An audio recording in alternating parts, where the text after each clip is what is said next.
A Nova Cardiologia hoje tem a honra e o privilégio de receber aqui um médico e empreendedor, fundador da Daxo, e com certeza nós vamos estar discutindo muito hoje sobre transformação digital e inteligência artificial.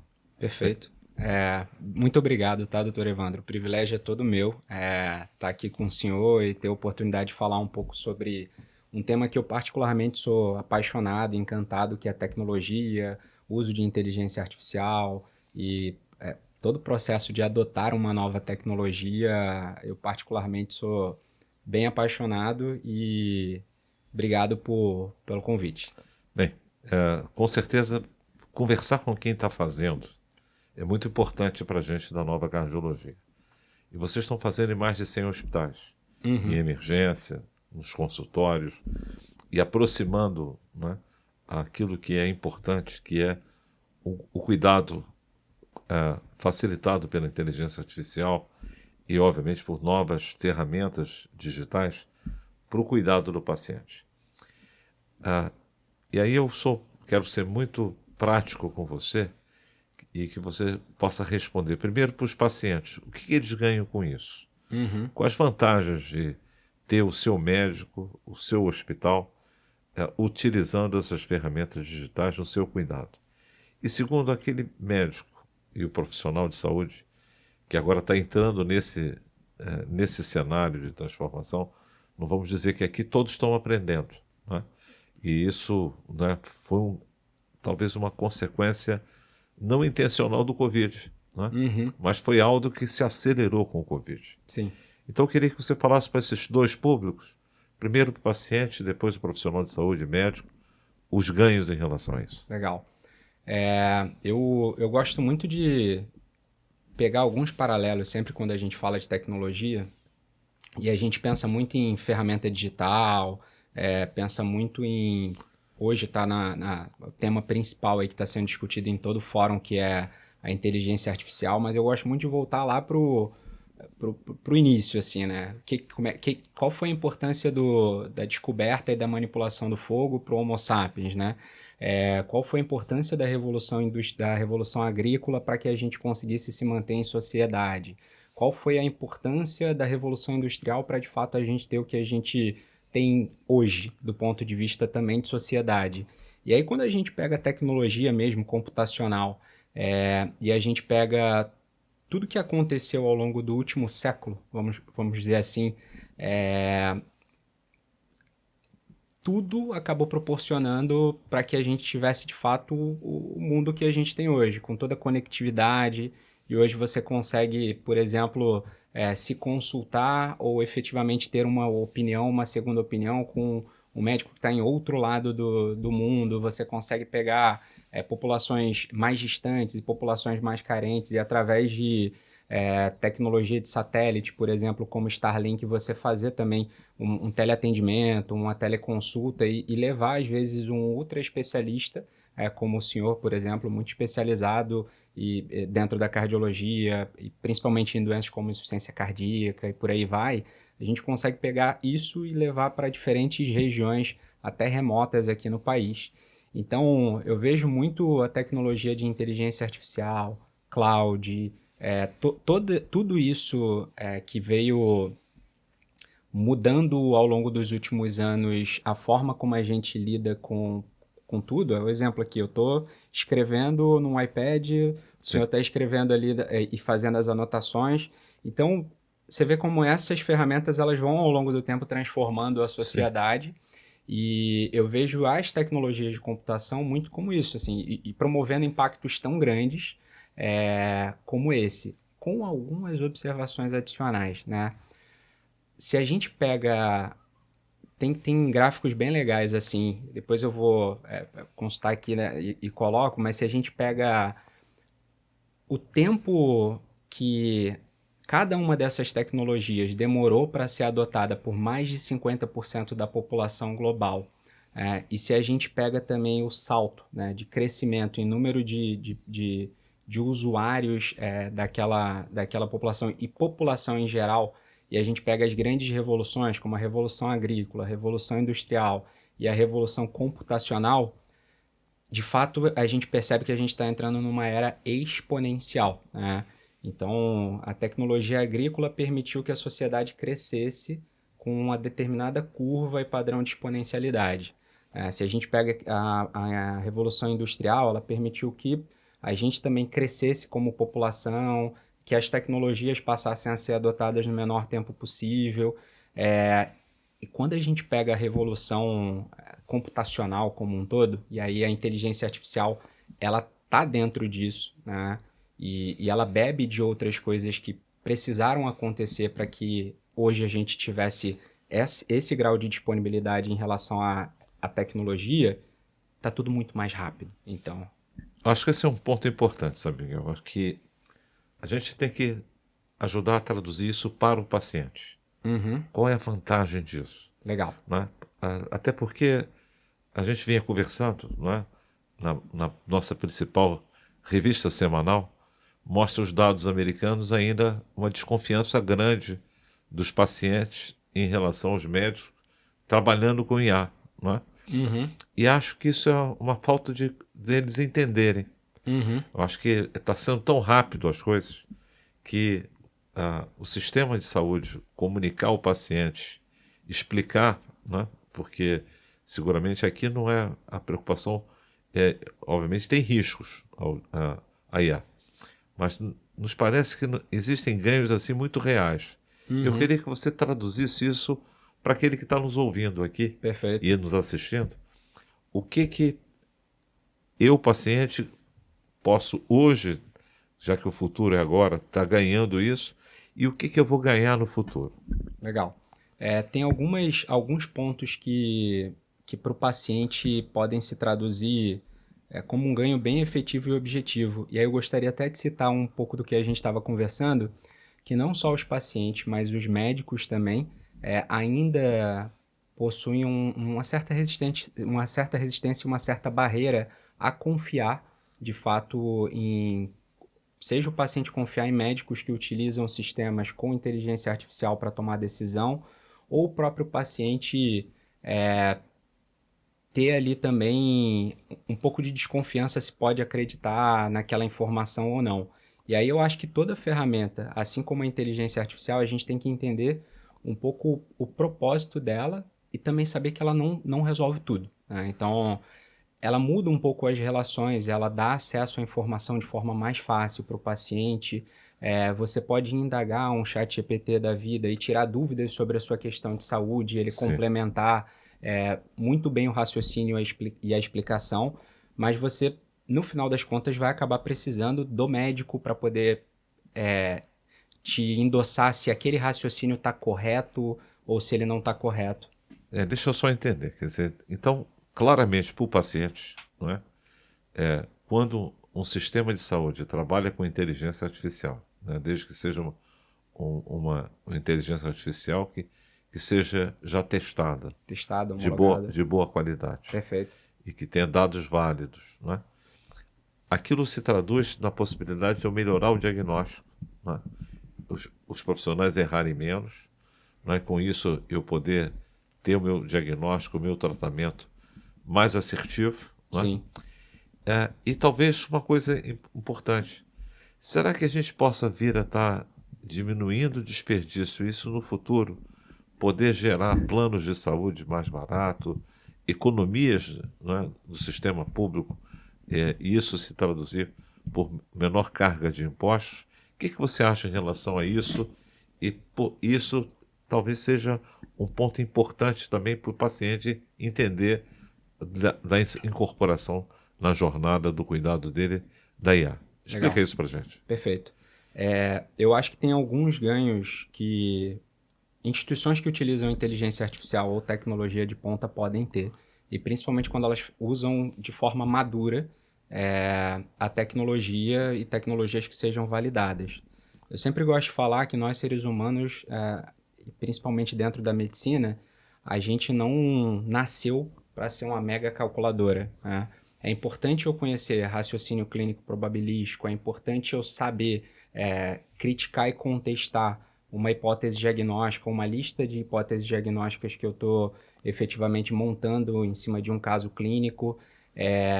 mas processar grandes volumes de dados e informação não é o nosso forte como ser humano, né? Então não é o nosso core, a nossa essência. E quando você utiliza ferramentas de tecnologia que podem te proporcionar isso, você passa, entre aspas, ganhar superpoder e você passa, de certa forma, a conseguir processar todo o histórico do paciente e ver se você não esqueceu nada ou de investigar nada. Quer dizer, isso falando para o médico e para os outros profissionais de saúde. Isso. Eles vão ter vão ampliar a cognição médica, já que o cérebro humano não consegue guardar. E nós trabalhamos hoje com um conhecimento biomédico dobrando a cada 60 dias. Exato. E, obviamente, na hora que a gente encontra um paciente que tem um problema de saúde, a gente tem que oferecer o melhor para ele. Isso. E então você está trazendo aqui uma vantagem clara que o paciente vai se beneficiar, mas é o médico que também vai ter um grande benefício. Com certeza. De ter diagnósticos melhores, mais precisos e orientação para o tratamento. Isso. Diagnósticos mais precisos, e aí isso é muito bom para o paciente, é o grande interessado em o médico conseguir acertar o que ele tem, e para o médico também é uma relação de ganha-ganha. Eu consigo de forma muito fácil acessar todas as informações daquele paciente históricas, se isso estiver centralizado em uma única base de dados. E a inteligência artificial ela funciona, de certa forma, como um assistente do tipo, me revise os últimos 6 meses desse paciente, me diga se ele teve, quantos exames ele fez, se ele tem alguma hemocultura, se essa hemocultura positivou para algum germe atípico. E, consequentemente, eu consigo, de forma muito rápida, ter essa informação. Porque ele vai vasculhar tudo e já vai me trazer de forma filtrada. O que mais? Eu posso ter diagnósticos mais precisos, acesso a toda a informação e fazer com que a inteligência artificial traga isso para mim de forma mais rápida. Eu posso consultar outras formas de raciocinar e, de certa forma, complementar a minha forma de raciocinar. Eu posso pedir apoio para esses agentes para que eles consigam revisar o histórico e ver se não tem nenhuma interação ou algo que eu não coloquei dentro do processo para o meu raciocínio clínico e diagnóstico. Eu posso personalizar o tratamento e individualizar o tratamento para cada perfil de paciente. Gostei muito disso. Quer dizer, então a inteligência artificial, como você falou, é um agente que promove mudanças e transformações. Sim, sim. Que vai acelerando, né? Que vai conectando saberes que muitas vezes estão picotados dentro de diferentes locais que estão as informações do paciente. Isso. Então isso vai ser importante para esse recorte. Os pacientes também são diferentes em termos de idade, conhecimento de doença e, obviamente, escolaridade. E eles conhecerem a sua doença e terem, obviamente, um letramento da sua doença, Você acha que a inteligência artificial vai ajudar a que os profissionais de saúde possam explicar a esse paciente, ou o paciente ter informações sobre a sua doença, já personalizado para ele? Com certeza. Aquela velha máxima, né? Os advogados, eles falam juridiquês, os médicos falam mediquês, e existe ainda uma barreira muito grande de comunicação por parte, às vezes, do profissional de saúde para o paciente, em passar mesmo a informação. Às vezes eles falam de formas que para o paciente é muito cifrada, e a inteligência artificial, os grandes modelos de LLM, eles conseguem traduzir isso de forma muito fácil. O que é esse LLM? São Large Language Models, né? São grandes modelos de linguagem, como o GPT da OpenAI, como o modelo Llama lá da Meta. E são arquiteturas de redes neurais que permitem que eu trabalhe com a perspectiva conversacional com uma inteligência artificial. Então, são modelos muito focados e voltados a trabalhar linguagem propriamente dita. Quer dizer, existiu uma mudança e uma transformação na saúde, né, que pegou uma carona desse tipo de modelo de linguagem. E, obviamente, isso é recente, tem 2 ou 3 anos que a gente tem essa transformação acelerando. Então, isso já está na saúde. Eu queria que você falasse um pouco do trabalho que você vem fazendo em mais de 100 hospitais do Brasil. Legal. E como é que isso ajuda médicos e, obviamente, ajuda os pacientes. Legal. Eu vou pegar até o gancho de uma das perguntas que você fez também, se eu acredito que isso pode ajudar a tornar a saúde mais acessível, barata, e isso conecta um pouco também com o que a gente faz, né? A grande dor e o grande desafio que a Adactus nasceu para resolver foi um problema que é muito grave dentro do sistema de saúde hoje, não só no sistema de saúde brasileiro, mas quando você vai para nível mundial, que é de fato o desperdício, né? Então a tecnologia, que é algo que eu sempre vejo como muito bom, cresceu, a nossa capacidade de diagnósticos, né? É só ver, por exemplo, nos últimos 30 anos, como mudou a forma da gente diagnosticar e tratar infarto agudo do miocárdio. Os marcadores, hoje a gente tem e usa somente a troponina ultrassensível para poder diagnosticar em um tempo muito curto no paciente que ele está infartando e tratar. Mudou o padrão da patologia. Então, as tecnologias elas cresceram, mas com isso também vem um crescimento de custo.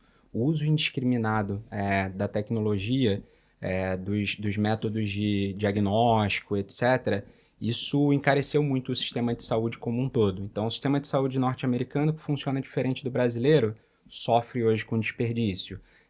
O sistema de saúde europeu sofre com desperdício, o brasileiro sofre com desperdício. Isso se reflete na ponta. Ano a ano, o plano de saúde está mais caro, o SUS tem mais dificuldade de dar acesso a todo mundo. E aí, quando você vai lá dentro da operação, na ponta, tem um paciente que dentro do SUS teve uma ressonância solicitada, e aquele paciente não precisaria daquela ressonância. Enquanto isso, tem um outro que precisa fazer uma investigação para tratar um câncer, por exemplo, que está esperando na fila de regulação. Então, o que acontece hoje na ponta é uma caixa preta, é muito difícil de gerenciar e o desperdício está muito grande. A Adactus tem uma crença de que para acabar com esse desperdício, resolver ou ajudar, eu preciso ir lá na ponta, dentro do atendimento, na hora que o médico está na frente do paciente, colhendo a história dele e tomando a decisão. Então a gente acredita que a Adactus deve ser esse grande agente que vai buscar todo o histórico do paciente, ver os últimos tratamentos que ele fez, ver as informações que o médico efetivamente está coletando, dá um lembrete às vezes para o médico, é importante perguntar isso, aquilo. Ou na hora do médico pedir, não sei se essa ressonância é o melhor exame. O melhor exame é que talvez seja essa tomografia. Embasado em protocolos clínicos. Exatamente. E suportado pelas evidências científicas. Sem sombra de dúvidas. E as diretrizes das sociedades médicas. Sem sombra de dúvidas. Quer dizer, ou seja, você de alguma maneira busca naquele encontro, naquela hora da verdade, que é o atendimento ao paciente, você chamar a atenção, alertar o médico, né? E obviamente a outros profissionais, né? Porque se a gente está falando da medicina, mas o fisioterapeuta, o farmacêutico, o nutricionista, o enfermeiro, ele para frente aquele perfil de paciente com aquela doença, o que seriam as melhores recomendações. Exato. E se quando aquilo não é feito, aquilo também brota um alerta em tempo real, isso? Exatamente. Então, o médico ele começa a atender o paciente, o atendimento é guiado mesmo, é direcionado, ele vai clicando ali os sintomas que o paciente tem. A partir de um determinado momento existe um processamento, né? E esse processamento ele vai buscar lá os protocolos clínicos mesmo que estão implementados para aquela instituição. E esses protocolos eles vêm de onde? Vêm das principais diretrizes brasileira, europeia, norte-americana do tema em questão, só que ele sempre é adaptado para a realidade local da instituição. E aí vem a primeira parte, né? A gente tem utilizado muito inteligência artificial hoje para ganhar velocidade em relação à personalização. Quer dizer, isso não acontecia antes. Você tinha um retardo. Sim. Não conseguia em tempo real essas coisas estarem acontecendo e quase que segundo a segundo você poder ter uma possível interação ajudando o paciente, é isso? Exato. Quando eu pego...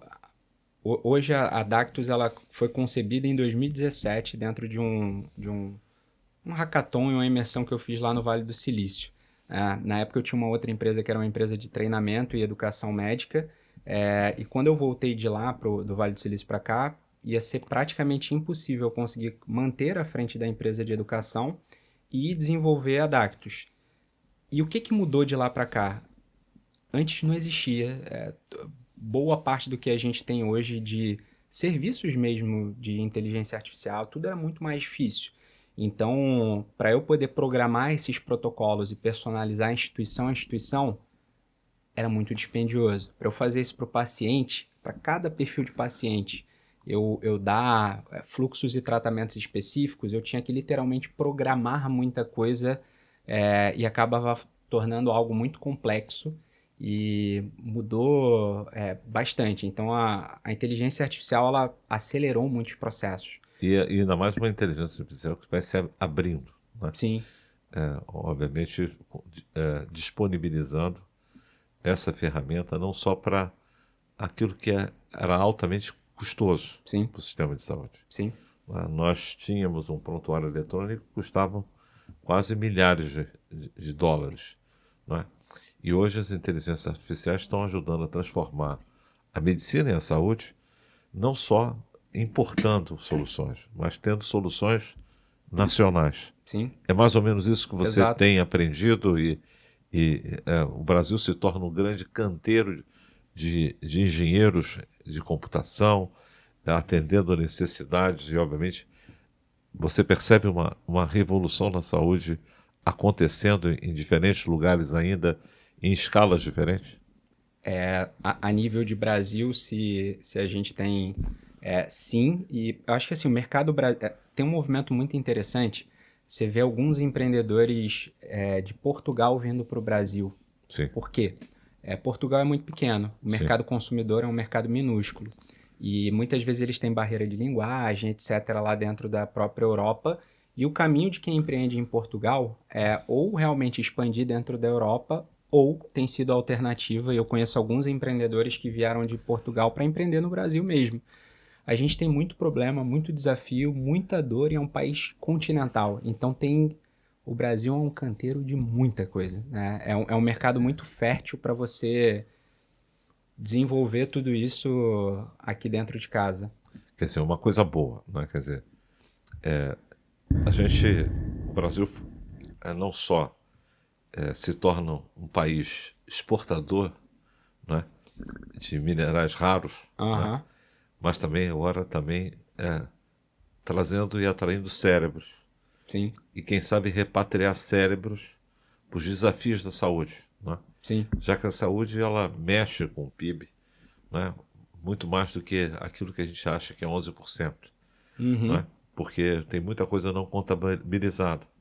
E é uma grande oportunidade para a gente oferecer saúde de qualidade quando a gente traz as ferramentas digitais e a inteligência artificial. E o próprio governo vai criando hoje, né, iniciativas de apoiar o SUS digital. Né? Sim.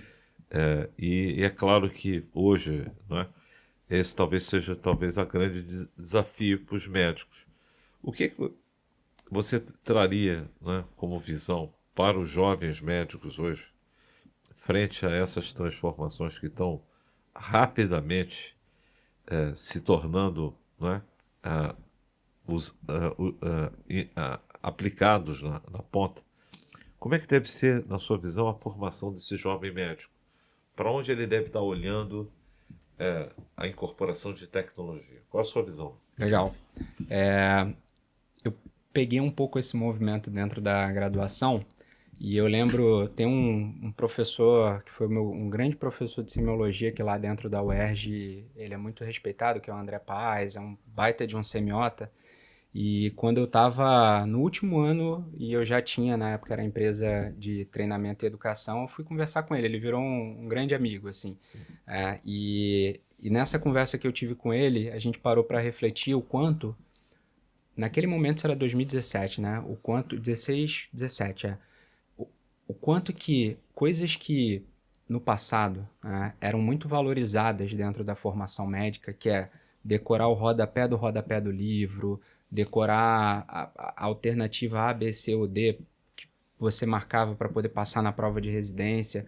Como tudo isso, que é um raciocínio muito pragmático, lógico, objetivo, guardar o máximo do máximo de informação, isso ia perder muito valor ao longo do tempo, né? E o que ia passar a ser muito valorizado eram muito mais coisas que não eram tão valorizadas dentro da graduação, que é a capacidade de comunicação e habilidade de comunicação com o paciente, né? A capacidade de ser criativo para poder resolver problemas de forma mais dinâmica e a capacidade de usar e incorporar tecnologia, né? Então, eu acho que hoje esse processo está cada vez mais presente, né? Então, eu não preciso ser o ultra mega decorador de um livro. Na verdade, eu posso entender muito bem, eu tenho que ter um raciocínio clínico, um raciocínio científico muito aguçado, né? Eu acho que essa parte tem que estar muito bem trabalhada. Eu tenho que trabalhar bem a capacidade de comunicação, a capacidade de extrair até o que o paciente muitas vezes tem dificuldade de dizer. E eu tenho que saber utilizar a tecnologia, porque é isso que vai fazer eu de fato não brigar com a tecnologia, mas usar ela para ser um super médico e não ser vencido por ela. Excepcional isso que você está falando. A nova cardiologia, ela reforça muito isso. No passado, a gente cobrava dos alunos que eles soubessem as respostas. E hoje a gente tem que estimular os alunos a terem boas perguntas. Perfeito, exatamente. E essas boas perguntas passam a partir de uma avaliação correta do paciente, profunda, né? Saber os dados, interpretar os mecanismos das doenças até no nível molecular e obviamente, uma fisiopatologia analítica para que o raciocínio clínico possa se encontrar com essas ferramentas de apoio à decisão clínica e, obviamente, gerar o diagnóstico, né? Que a essência do tratamento é você ter o diagnóstico correto. Sim, né? sim. Como o Osler dizia, são 3 etapas do tratamento. O diagnóstico e o diagnóstico. E aí eu te perguntar, o que é essa coisa de ampliar a capacidade mental do profissional de saúde? Vamos dizer, nem médico, qualquer profissional de saúde, já que a gente passa por uma explosão. Todas as áreas hoje cresce profundamente o conhecimento. O que pode ajudar a esse cérebro humano a poder performar em prol do paciente de uma maneira mais acurada, mais correta? Perfeito. Entra, eu acho que um tema que eu gosto bastante, que é raciocínio clínico e o raciocínio clínico probabilístico. E eu vou dar exemplos assim que pessoais até. Sempre foi um tema que eu fui muito apaixonado. Eu já li, reli e tenho de cabeceira tanto o livro do JAMA de exame físico racional e o exame físico probabilístico, quanto o livro do McGee lá de exame físico racional.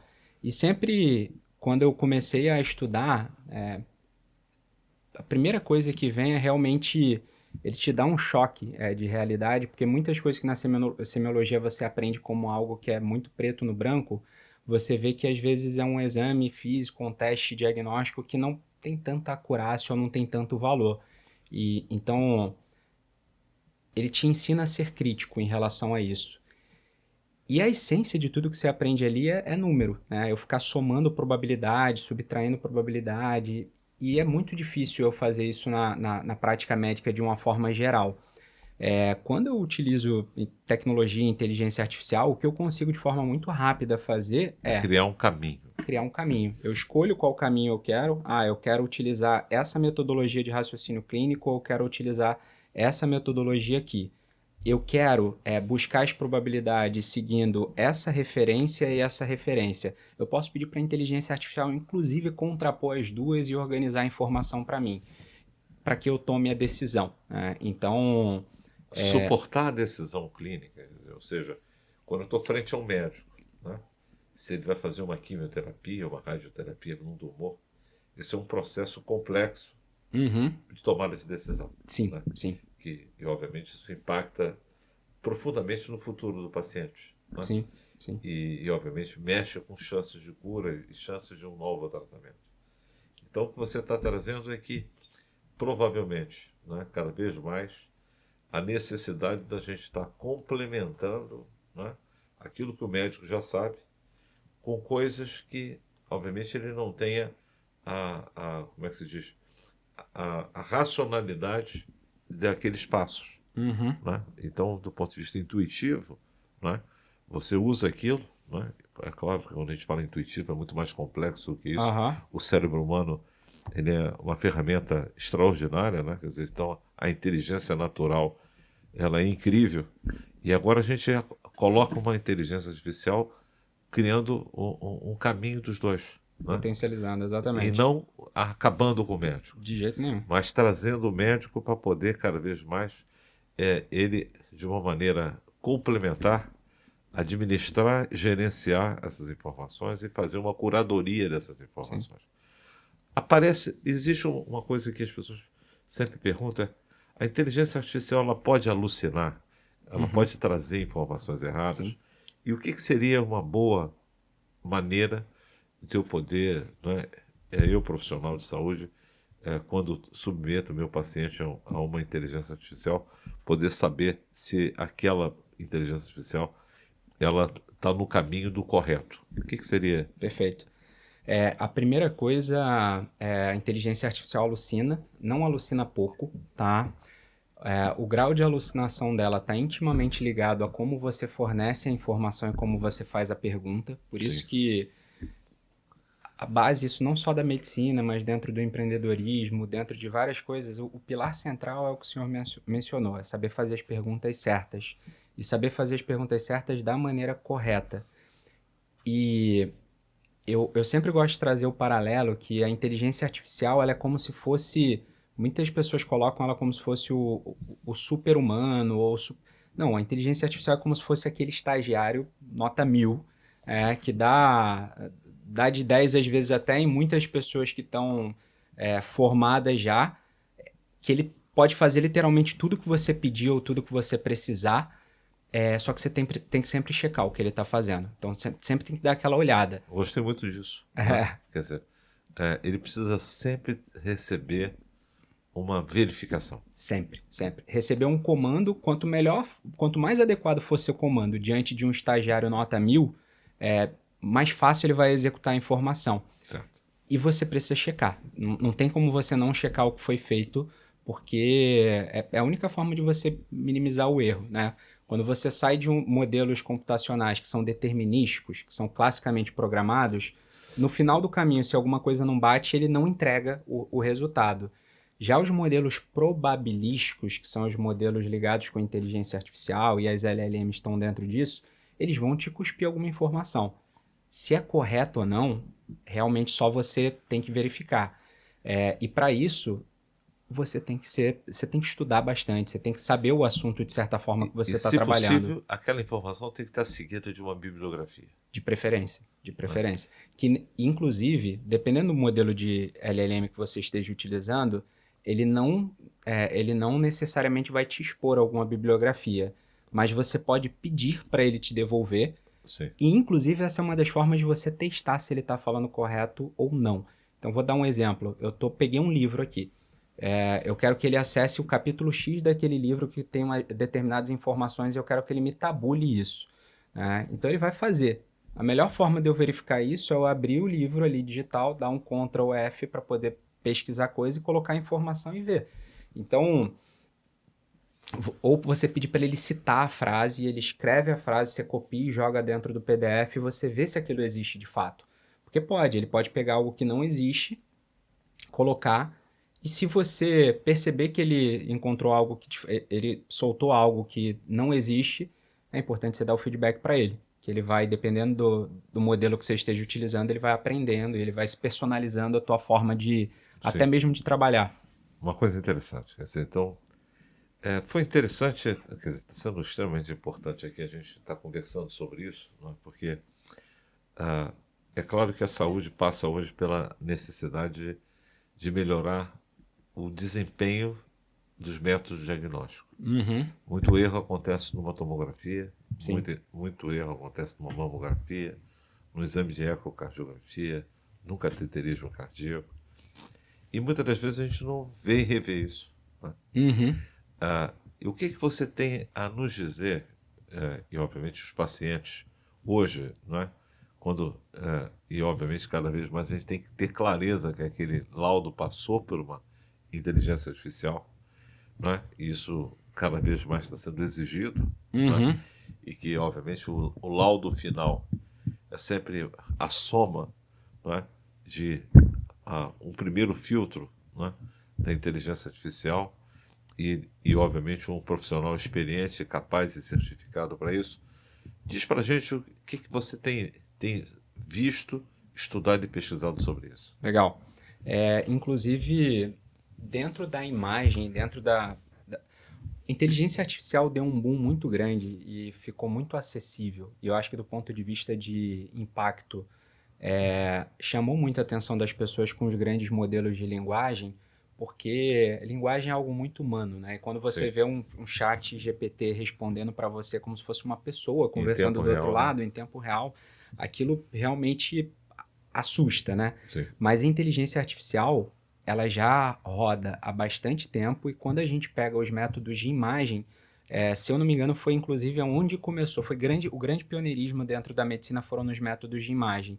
E aí são até outros modelos, a grande maioria deles são os modelos convolucionais, né, que eu pego uma imagem como essa aqui e cada pixel desse, né, ele, de acordo com a cor dele, ele ganha tons e notas e eu processo isso dentro do motor da rede neural e no final, de acordo com o padrão que eu encontro nessa imagem e a forma como esse modelo foi treinado, ele pode detectar que um pontinho ali escuro tem o padrão, se eu for pegar o histórico de N outras mamografias, tem um padrão de um câncer de mama invasivo. Esse aqui tem um padrão benigno, apenas de um nódulo mesmo de mama. Então foi onde que inicialmente foi amplamente testado, foi onde entrou primeiro dentro e já está sendo utilizado há bastante tempo. E é onde eu vejo que tem um grande potencial. Isso hoje soma a cognição humana com aquilo que brota da inteligência artificial. Sem sombra de dúvidas. Assim como o modelo de linguagem, eu peço para ele olhar um livro e me trazer uma tabela e correlacionar isso com um sintoma X do paciente que eu estou investigando, essa imagem ela vai me dar a probabilidade daquilo ser um determinado câncer ou não. Isso serve como uma flag, como um alerta, para que o médico que é especializado em dar aquele diagnóstico de fato contrapor ou não. Muitas vezes ele vendo o exame de imagem é algo... laudar um exame de imagem é algo muito repetitivo, né? Então ele fica o tempo todo passando, nem sempre o olho humano vai pegar uma ou outra informação. E coisas até que o olho humano não vê. Tem coisas até que o olho humano não vê. São padrões. Sim. Esses que a inteligência artificial. Então isso é uma revolução do hoje. Sim, né? sim. Isso já está acontecendo. Sim. Muitas vezes o paciente não teria a ideia disso, né? Mas cada vez mais a gente buscar isso e devolver isso para o paciente é importante, ele saber disso e saber que isso está fazendo uma baita diferença. Né? Isso, com certeza, na área de imagem, né? Eu digo para você, em relação ao eletrocardiograma, a inteligência artificial aplicada ao eletro tem mais de 60 anos. Foi uma das primeiras utilizações em medicina. Sim. Só que era muito ruim, porque o modelo era que se tinha, matemático, não havia treinamento. Uhum. E os de hoje, a gente consegue prever até se o paciente vai ter diabetes no futuro.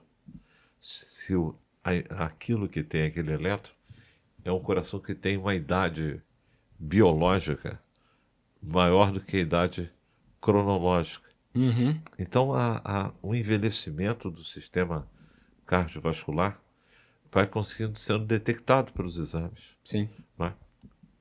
E isso é uma revolução que está se processando, né? Que está ganhando cada vez mais consistência e confiabilidade para ser utilizado no dia a dia. Sim. Né? Existe muita pesquisa hoje em inteligência artificial. Uhum. Mas você trouxe aqui uma realidade dos hospitais brasileiros, centenas de hospitais brasileiros, utilizando, né, o prontuário eletrônico do paciente, as informações dos exames complementares, protocolos clínicos, para ajudar os profissionais médicos a poder cuidar melhor dos pacientes e combater desperdício. Uhum.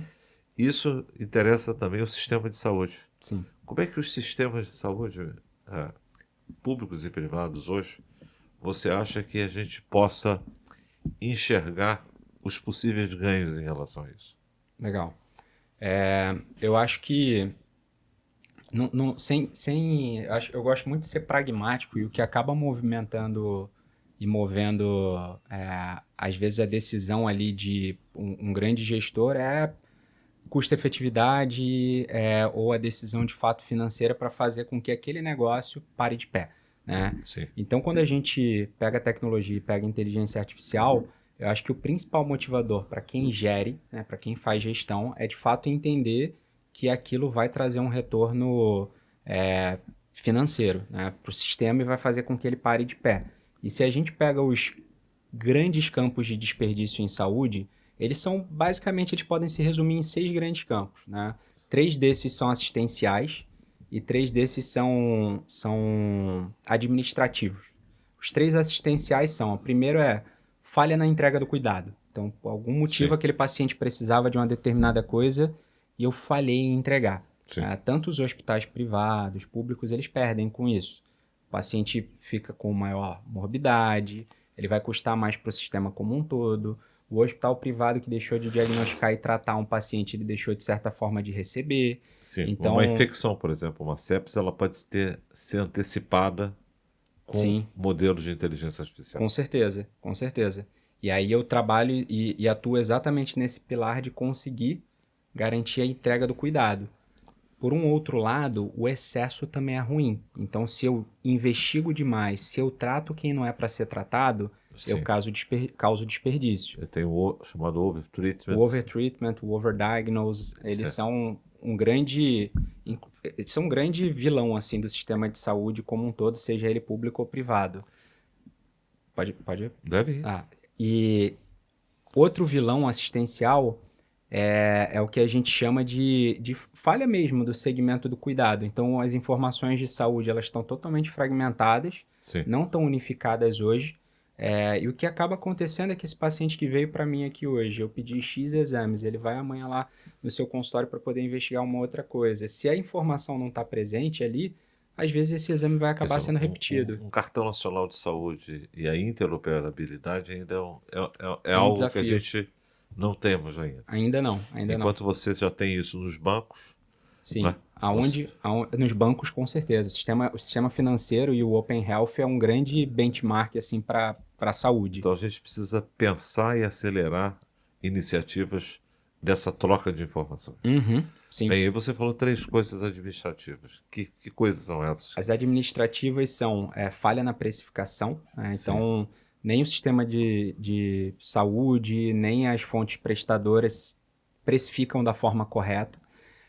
A outra é a própria burocracia mesmo. Então, às vezes... O custo da burocracia. Exatamente. Da burocracia desde back-office, toda a parte de glosa, etc., aprovação. E eu posso estar diminuindo isso, dando velocidade, liberando o paciente mais do que ficar 2, 3 dias esperando a autorização. Sim, exatamente. Entendi. E fraude e abuso. São os 3 grandes desperdícios administrativos. E, obviamente, esse que a gente não quer nem pensar, né? Sim. Que ainda existe, não é?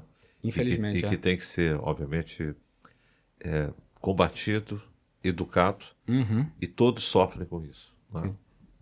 Uma fraude, algo que vai promover no sistema um desequilíbrio que acaba todos pagando por aquele custo inapropriado. A conta volta para quem está na ponta depois. O plano de saúde fica mais caro, depois eu posso ter dificuldade de ter acesso ao sistema, porque Sim. da mesma forma como eu fraudei, outro pode... Sim. Então, algo nocivo e que absolutamente deve ser banido e punido no sistema. Sim, sim.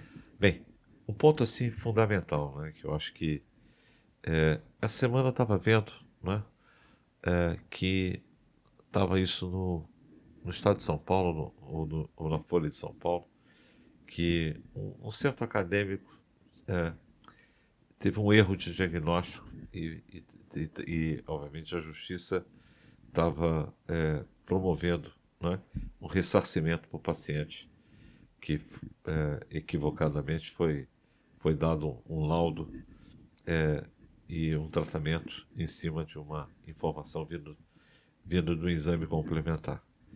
E obviamente, aqui um erro diagnóstico. Não é? Que uma coisa que muitas das vezes o profissional não quer que aconteça. Não é? O erro é diferente de negligência e imprudência. O erro, às vezes, acontece por várias coisas que vão se somando. E, às vezes, até mesmo a ausência de conhecimento. E, obviamente, uma coisa que é complexa na medicina, que é justamente coisas que são pouco previsíveis. Não é? Sim. Então, num cenário que a inteligência artificial é uma ferramenta preditora, não é, do que vai acontecer, você acha que a gente também vai poder prever o que vai acontecer com os pacientes? Você já usa isso quando o paciente acessa a sua emergência? Se aquele paciente tem maior chance de morrer, ou maior chance de ir para a terapia intensiva, ou maior chance, não é, de ter alguma complicação, isso já está disponível para ajudar os médicos nos hospitais brasileiros? Tá.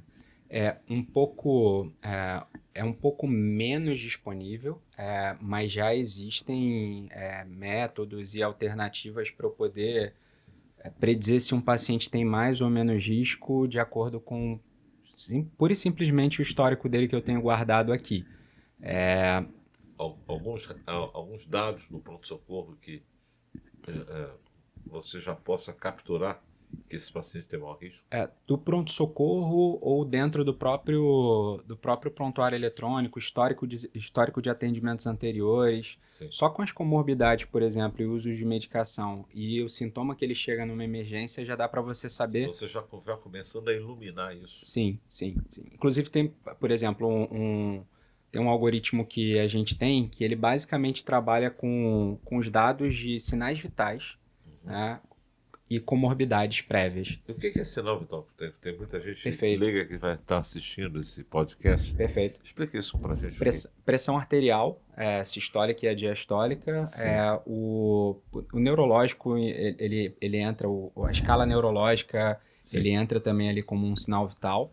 A frequência do coração, a frequência de batimentos ali cardíacos, a frequência respiratória também. A saturação. E a saturação. Esses são os principais que a gente trabalha ali. Certo. Em alguns lugares engloba-se também a escala de dor como sendo um sinal vital. Sim.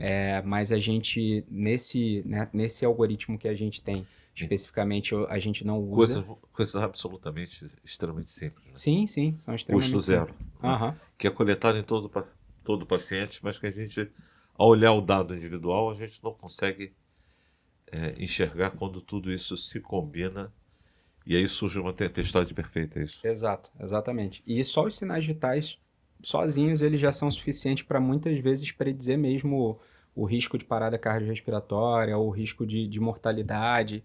E a gente utiliza esses sinais vitais mais as comorbidades prévias do paciente e passa num motor nosso e ele dá três saídas, né? Que a gente chama, é um método estatístico que a gente utiliza que é chamado de lógica fuzzy, e aí ele dá o vetor agregado positivo, negativo e o neutro.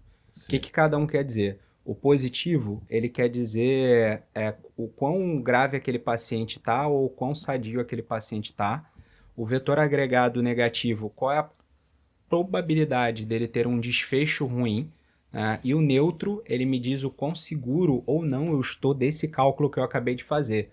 Porque se eu tenho muitos sinais vitais que estão limítrofes, eu posso ter até uma probabilidade baixa do paciente ter um desfecho ruim e ele pode até estar com os sinais vitais no meio do caminho para normal. Mas eu não estou seguro com esse cálculo. Esse paciente deve ter uma priorização na reaferição desses sintomas e eu devo ficar mais perto desse paciente. Então, isso para o paciente cardiológico é muito importante. Né? Porque esses sinais vitais, muitos deles são ditados pelo coração. Sim.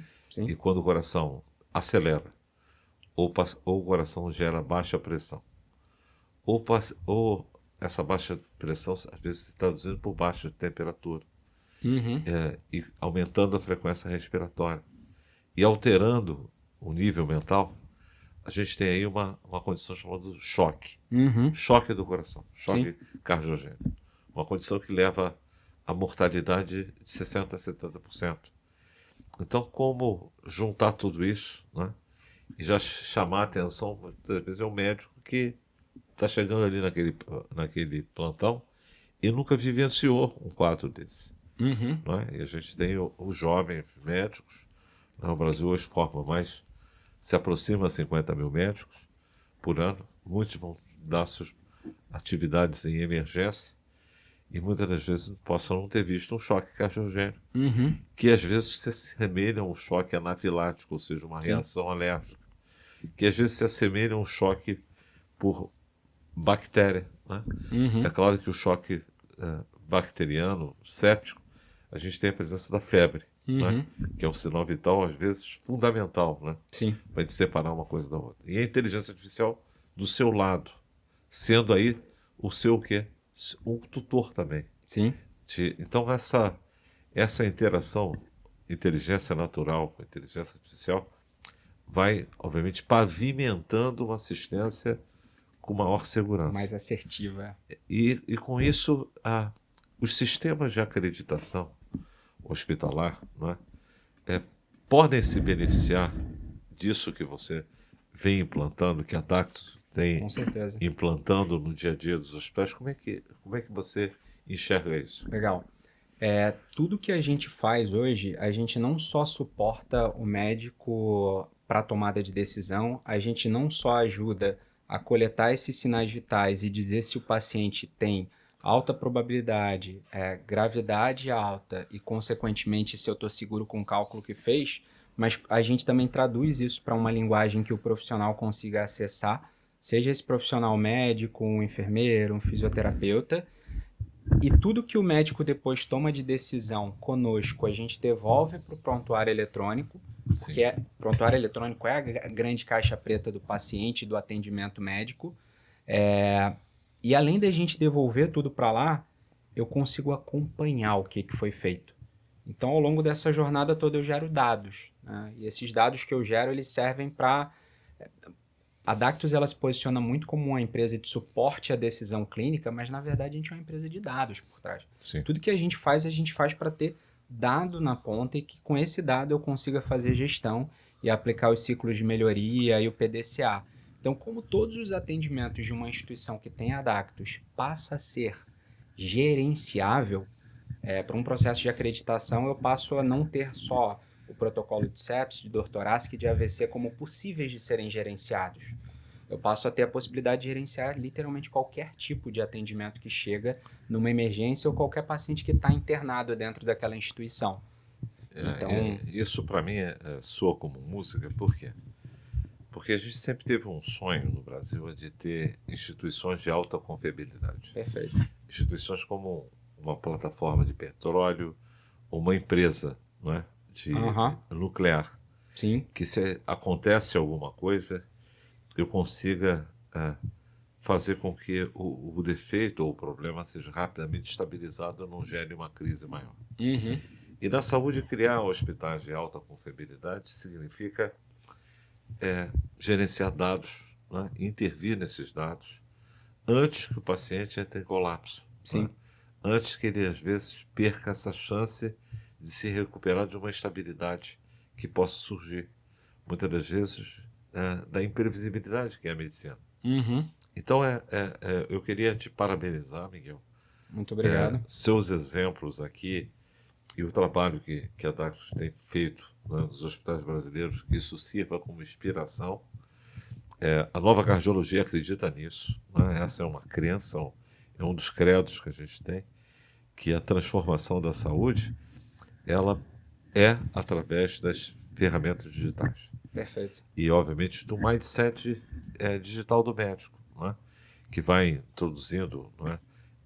Justamente a tecnologia sem perder a base humana e, obviamente, absolutamente embasado em ciência médica, não é? Para que a gente possa ter o cuidado certo de cada paciente.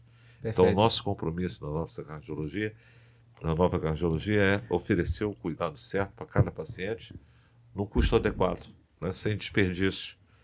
E, obviamente, quando a gente enxerga tudo que você estão construindo. A gente fica muito feliz de estar aqui hoje, celebrando, né, algo brasileiro, né, que está absolutamente fazendo e acontecendo no mundo real. Meus parabéns. Muito obrigado. E muito obrigado a você. Muito obrigado. Obrigado pelo convite e é um prazer. Até o nosso próximo episódio da Nova Cardiologia. Tchau, tchau.